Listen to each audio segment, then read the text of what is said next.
लोकसभा चुनाव के छठे चरण के मतदान से पहले बस्ती में प्रधानमंत्री नरेंद्र मोदी बुधवार को पहुंचे।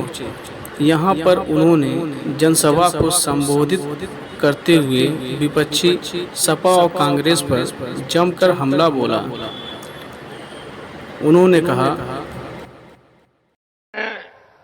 मुझे आशीर्वाद देने के लिए जो लोग धूप में तप रहे हैं, मैं सबसे पहले उनकी क्षमा मांगता हूं कि हमारी व्यवस्था जरा छोटी पड़ गई और आपको धूप में तपना पड़ रहा है, इसलिए मैं आपको क्षमा मांगता हूं। दूसरा, मैं आपको भरोसा देता हूं, मैं आपकी ये तपस्या कभी बेकार नहीं जाने दूंगा। मैं ज्यादा मेहनत करके, विकास करके, प्यार से आपकी इस तपस्या को विकास के रूप में लौटाऊंगा।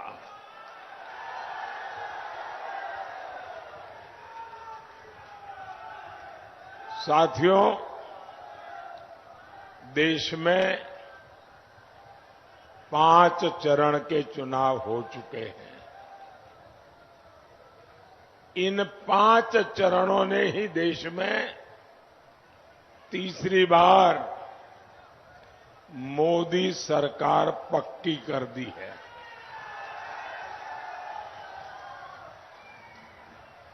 और इसके लिए आपको इधर उधर देखने की जरूरत नहीं है। आप इंडिया अलायंस वालों के बयान देख लीजिए, हर कोई अलग अलग आंकड़ा बताता है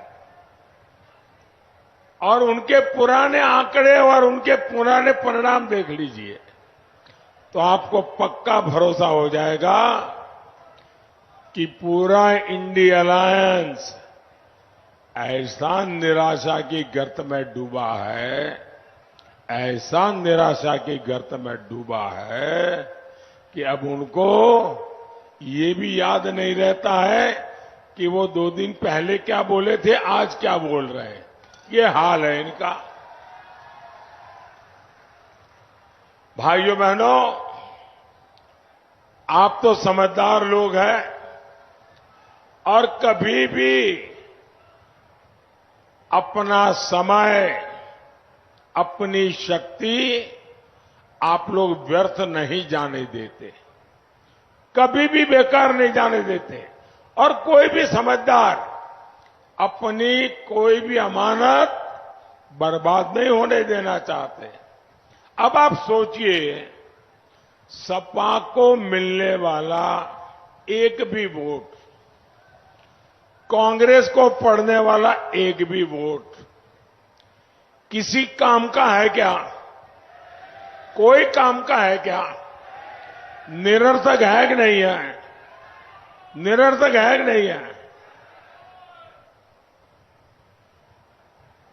आपका वोट बेकार हो जाए, बर्बाद हो जाए, ये यहां का कोई मतदाता चाहेगा क्या? नहीं चाहेगा ना। और इसलिए आपका वोट उसको पड़ना चाहिए जिसको आप सरकार बनाने के लिए देना चाहते हैं, जिसकी सरकार बनने की गारंटी है। आप मुझे बताइए भाई, इस बार सच्चे दिल से बताना, मैं आया हूं इसलिए गप मत मारना। सच्चे दिल से बताओगे? सच्चे दिल से बताओगे?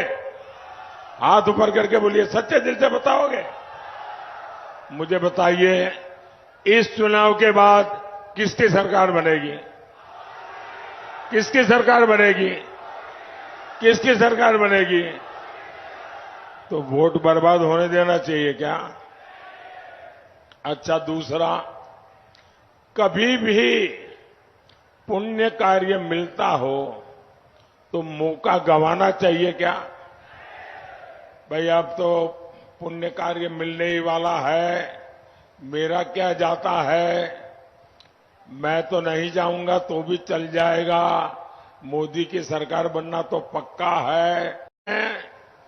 मुझे आशीर्वाद देने के लिए जो लोग धूप में तप रहे हैं, मैं सबसे पहले उनकी क्षमा मांगता हूं कि हमारी व्यवस्था जरा छोटी पड़ गई और आपको धूप में तपना पड़ रहा है, इसलिए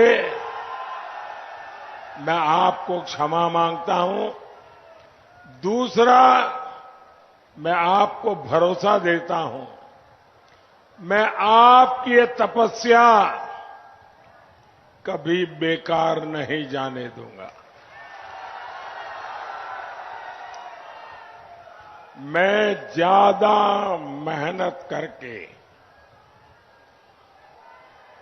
विकास करके, प्यार से आपकी इस तपस्या को विकास के रूप में लौटाऊंगा।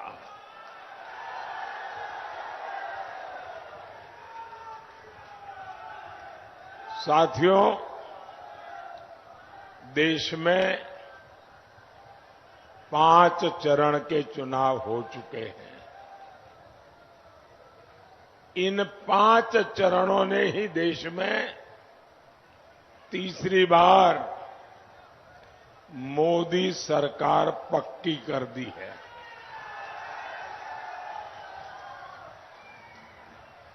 और इसके लिए आपको इधर उधर देखने की जरूरत नहीं है। आप इंडिया अलायंस वालों के बयान देख लीजिए, हर कोई अलग अलग आंकड़ा बताता है और उनके पुराने आंकड़े और उनके पुराने परिणाम देख लीजिए, तो आपको पक्का भरोसा हो जाएगा कि पूरा इंडिया अलायंस ऐसा निराशा की गर्त में डूबा है, ऐसा निराशा की गर्त में डूबा है।